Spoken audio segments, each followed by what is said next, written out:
questions open up possibilities for us to learn something. I've taken these questions and I've tried to put them kind of in where they'll flow a little bit, moving from one to another, so you're not jumping back. That's fine. Between subjects. So maybe we'll start kind of where we ended. So what are some of the news sources that you use? So when you said that we've got information that's like this, but it's like that, what are news sources you use? Am I coming through okay? What's the appropriate distance between me and you? I feel really awkward. It's like that, it's like a sixth grade dance. It's like, come on. You know I don't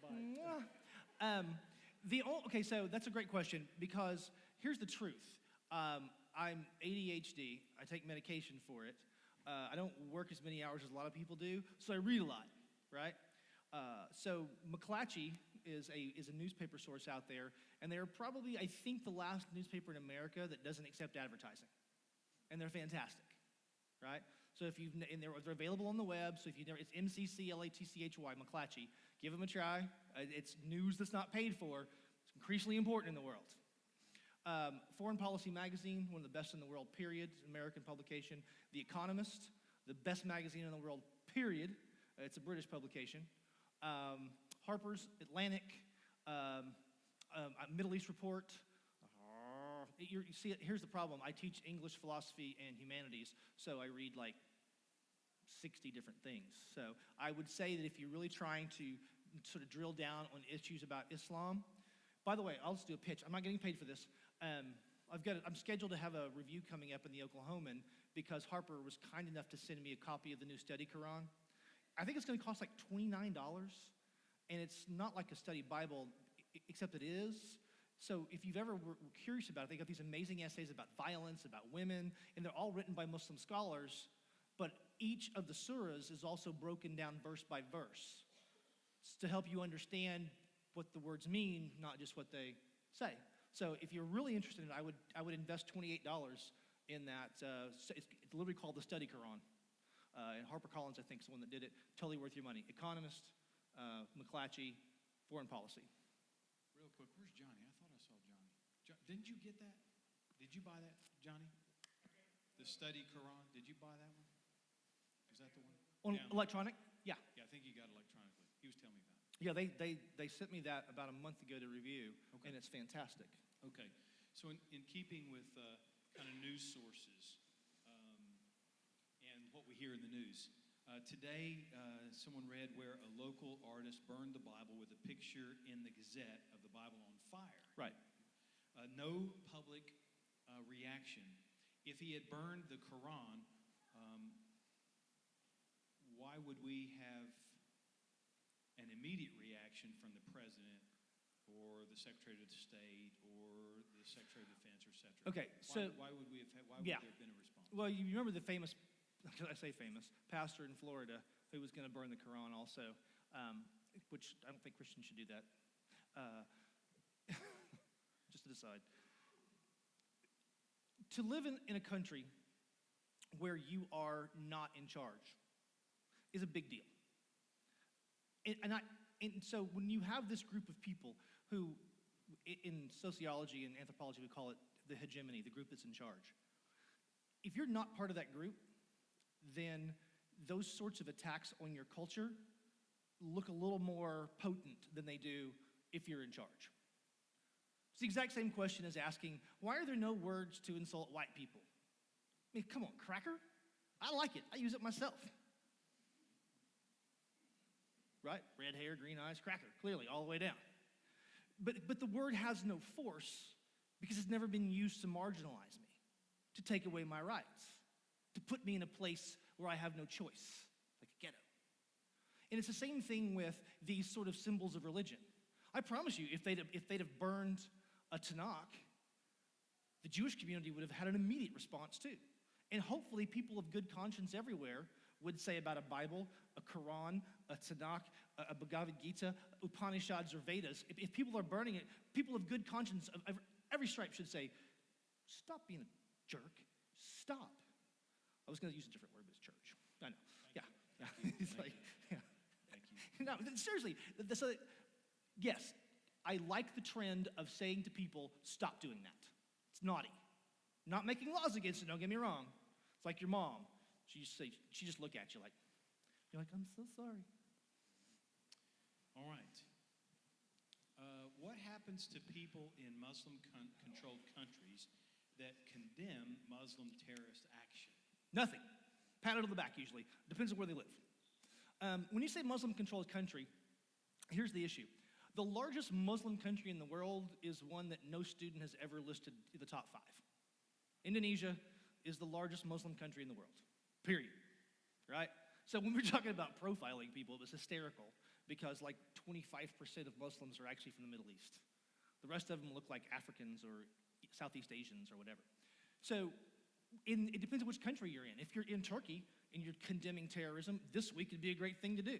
They blew up all those German tourists. If you were in Indonesia last week, if you are, it depends. Now, agreed, if you're in Saudi Arabia and you condemn Muslim terrorists, as long as it's not the House of Saud, you're probably going to be okay. Right? So it just depends. Is it fair to say that the echelons of authority kind of make it up as they go? Wow, that's like an appeal to cynicism. I feel like I'm being reeled in. Want me to answer it for you? You can answer how you know I want to answer. Okay, here's my non-cynical, just sort of religion professor response. I think that most religious traditions are a combination of great sincerity and complete manipulation. I just do, right? The Bible that many of you read and love has the amazing habit of sticking stories in there that make no sense, like, why is Deborah suddenly a judge? We have all these boys, and then there's Deborah. It's because someone's trying to say, hey, there's another narrative happening here, right? And so when you look at the hadiths, the traditions, and then when you say traditions, that's confusing because Saudi Arabia, the reason women can't drive is based on the traditions, not on hadith or sunnah or anything else, right? So they call it the traditions literally. They decided, well, if a woman drives and the car breaks down and she's by herself, something awful could happen, so let's just not let her drive. That's how some of you want to handle daughters too, I suppose, but I might have thought about that with mine as well. One of the two. But no, so I think that the 6 that they accept as canonical, they feel very comfortable with the sort of sincerity. I can't speak to the accuracy. They believe that they were sincere. When my students ask me about the church, many of them have left churches like yours. Oh, Christians just want to manipulate us. They would take control. That's too cynical by half. Most people worship God because they sincerely believe it makes their life better, and then they can make other people's lives better, and then that's what they ought to do. And so I want to extend that same generosity to Muslims and Buddhists and everyone else. When did Shia and Sunni become so divided? Okay, so thank you. We'll go finish that. Go ahead. Or have they always been that No. way? Okay, so there is this story going around, and it's not helped by some of the media sources I mentioned earlier, that Sunni and Shia have been at war for 1,400 years. Sunni and Shia were at war initially in about the 8th century. Sunni and Shia officially break in the 7th century, but it's not fully developed until the 8th, and then there are a couple of conflicts. In all honesty, and I'm not making this up, you can go, be the Bereans, go look it up. Do you use the word around here? The Bereans, the people that Paul said, be like them, read the Bible. If you go look this up, it's the truth. Sunni and Shia conflict in the world in our lifetime, I'm 51, started in 1979 when the United States-backed government of Iran was overthrown by the Ayatollah Khomeini, who had fairly well duped students, professors, lawyers, professionals into believing they were going to have this brave new regime that ousted the American-backed fascist. From that point forward, Saudi Arabia and Iran are at odds with each other, Sunni versus Shia, and the sort of information they give about each other is hideous and largely not true. Well, yeah, from those two regimes. So that really begins again. They've lived peacefully side by side for centuries. And so that new conflict is geopolitical more than religious. 1979. That's important. So what is the motivation behind Islam? Is it to go to heaven, avoid hell? Is it to be blessed in life, to please God or Allah? Is it cultural? Yeah, see, that's a great question. It actually, it means submission to God. That's what the faith actually is, Islam, submission to God. A Muslim is one who submits. So I don't want to do too much of the theology. But they do believe in heaven and they do believe in a hell. And they believe that all of these things are available only through the grace and mercy of Allah. And so you live as a Muslim by doing those 5 things we talked about. And then by what they talk about really in Muslim jurisprudence and in Muslim culture is to encourage good and restrain evil. So they don't just want to look forward to heaven, they want to create. A caliphate literally means, my Pakistani students get mad at me if I say caliphate in class. That's a righteous kingdom and there hasn't been one since the death of Umar. Okay, I get it, right? So for them, they really want to establish this wonderful kingdom on earth as well as prepare for heaven and avoid hell. Like I grew up Assembly of God, same for us. On that line, so when they use the term infidel, and of course you know it gets repeated and played, they just want to kill the infidels. Yeah. One, who are they? What do they mean by that? Does that mean, we should kind of always be looking over our shoulder? Well, I would like to, I can't remember who said it. It may have been Trevor Noah, the new guy on The Daily Show, who said, you know how we know that all Muslims don't want to kill the infidels? Because there's over 2 billion of them in the world and we're still alive. If that was a sincere religious sort of order, then we would all be dead. There's 2.2 billion Christians in the world, depending how you define Christian, and about 2.1 billion Muslims in the world, depending how you define Muslim. If they wanted us dead, we'd be dead.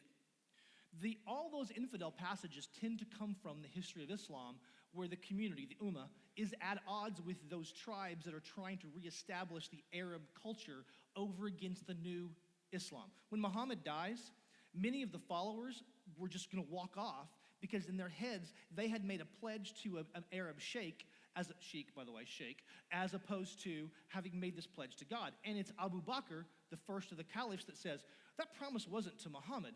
That promise you made was to God. You're not just free to leave, right? So this is the way they established the community from the beginning. And then that conflict with Mecca. And then for the first 100 years, they're moving sort of east. So they hit the Sasanian Empire first, which used to be Persia. And then the Byzantines, the Christian empire that was in the east. So there's all of this conflict going on.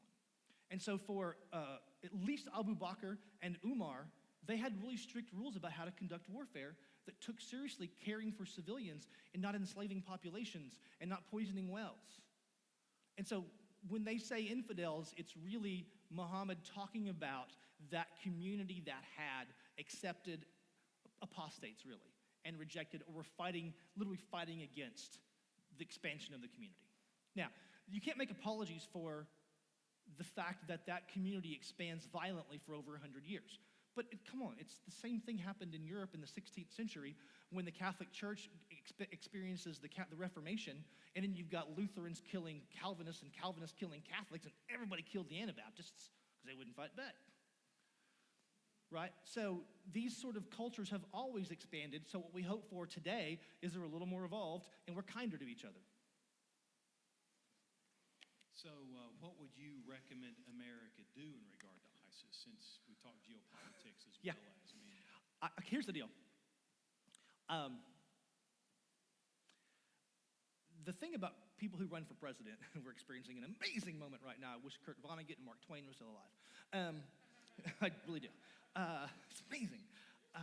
They say so much. And then they sit down as soon as they're elected, and they look at the chiefs of staff and all their advisors, and they're like, you're not doing that. That's insanity. You're not doing that. So what I like to say is, every source that I read that takes Islam seriously and American foreign policy seriously says, help the Arab nations conquer this. Do not put white people on the ground in what we call the Levant.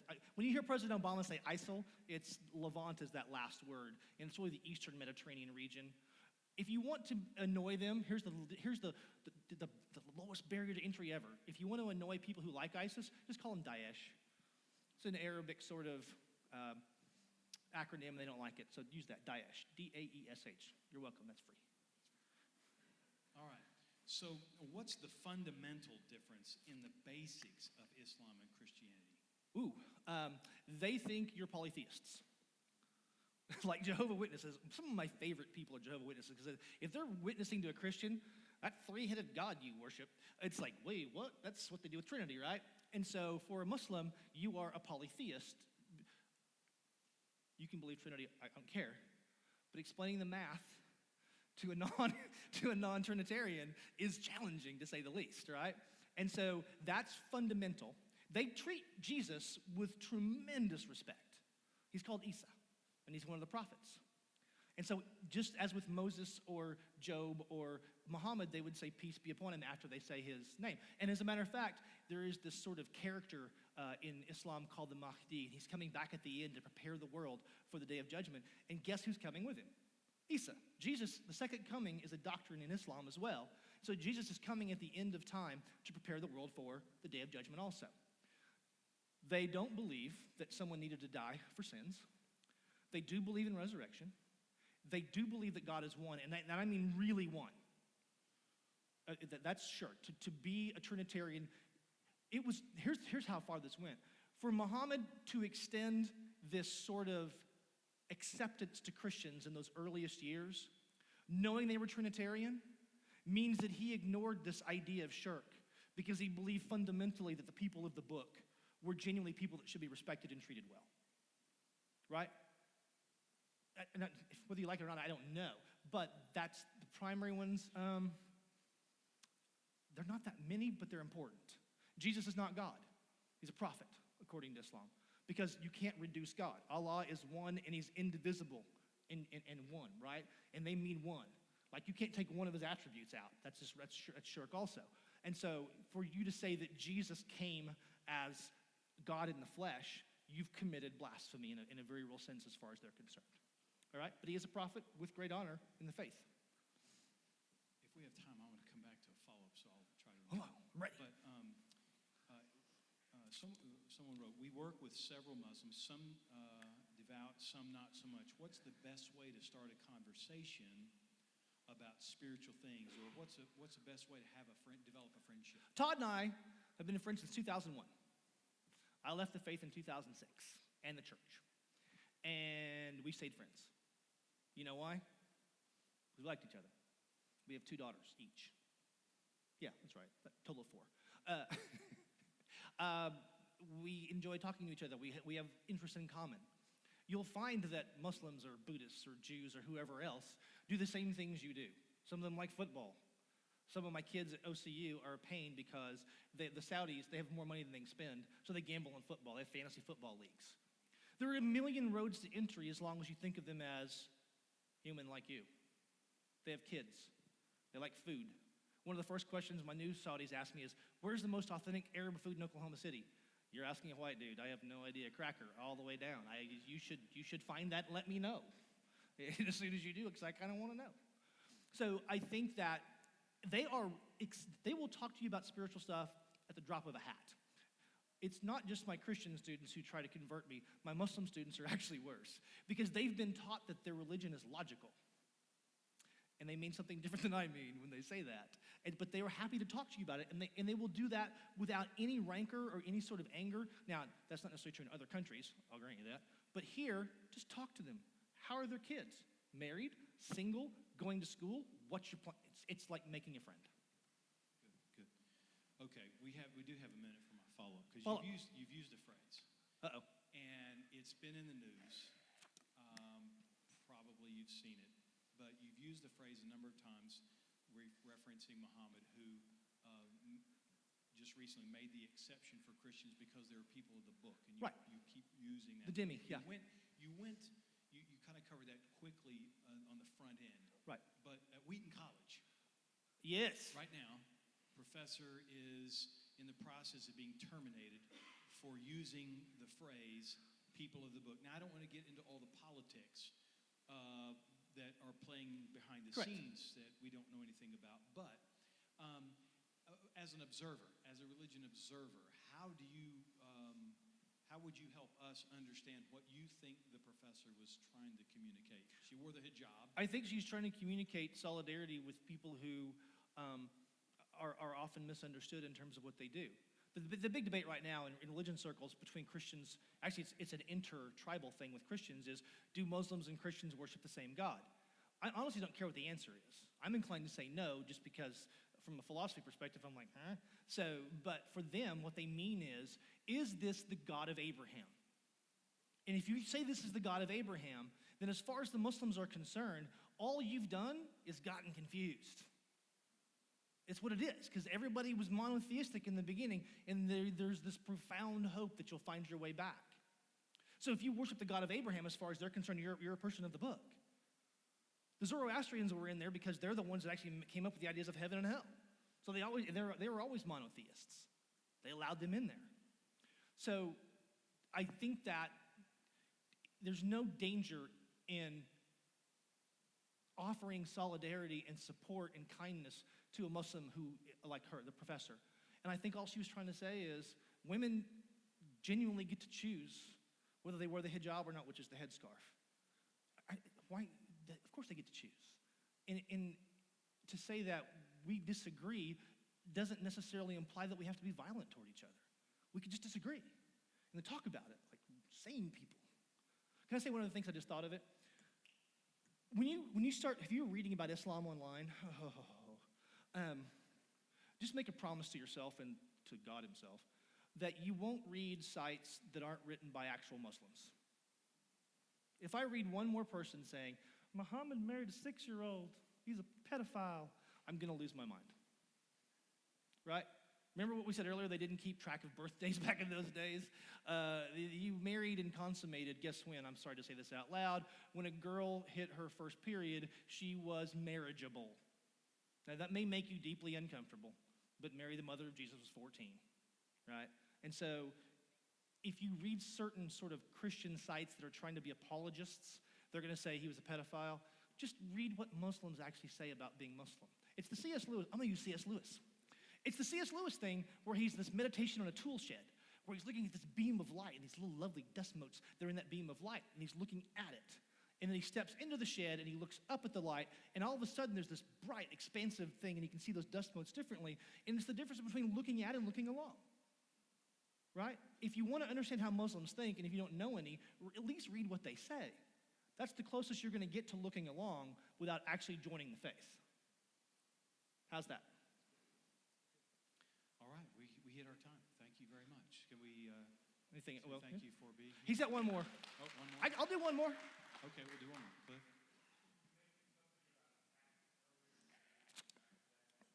Oh, the jizya? It's the tax that they charge you to be a non-Muslim in their country. Now, I literally do not know how many nations still practice that. I'd have to look. But originally, if you were Demi, you paid that tax, right? And it was just a penalty. It's like, I don't know. I really need to look at that. I don't know if anybody still charges it or not.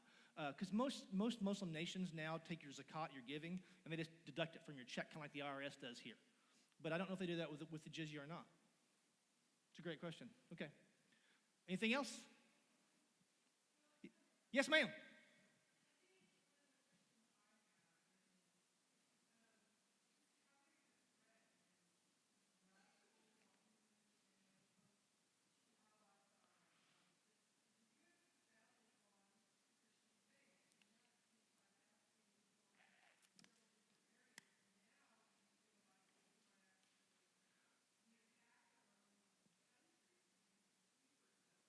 Right.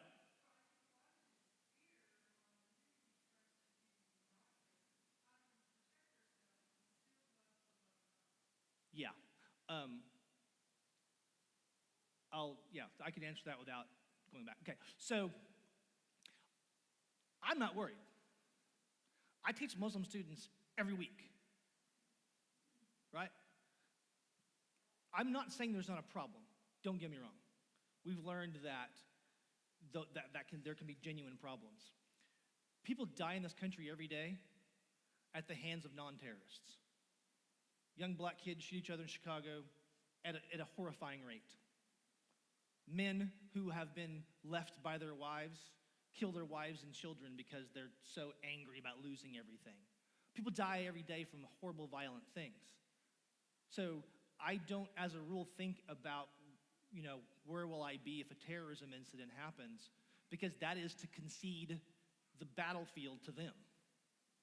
To say, well, you've frightened me so much, I'm changing my lifestyle.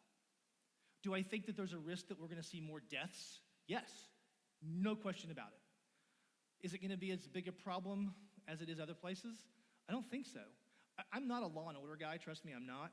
But our criminal justice services, FBI, all of them, they do an amazing job. Things that we don't even know that they do, right? And I feel fairly secure as an American. I think 9/11 taught us a lot about how to let those things happen again. And I'm not so much worried about Muslims as I am about terrorists in general. And so, I guess the best way to say this is, yeah, I don't want you to turn into the person who looks at your neighbor and says, "Are you from Morocco?" And then you call the police because your neighbor's from Morocco, right? But again, the best way to combat this stuff is to make friends, to transform the community, to transform individual lives. But that's not to say don't be diligent, but don't be afraid. And we're living in Oklahoma, so it's easy to say. It's Oklahoma. Nobody wants this place. Sorry. Sorry. I was born here. It's okay. Anybody else? Well, we have known one another for almost 15 years, and we haven't killed each other. And we disagree at a number of points along the way. And maybe that's a good illustration you gave. Transformative friendship is the hope of the world, period. It just is. If they wanted us dead, we'd be dead. They make great food. Be nice to them. Go eat lamb. Dead baby sheep are delicious.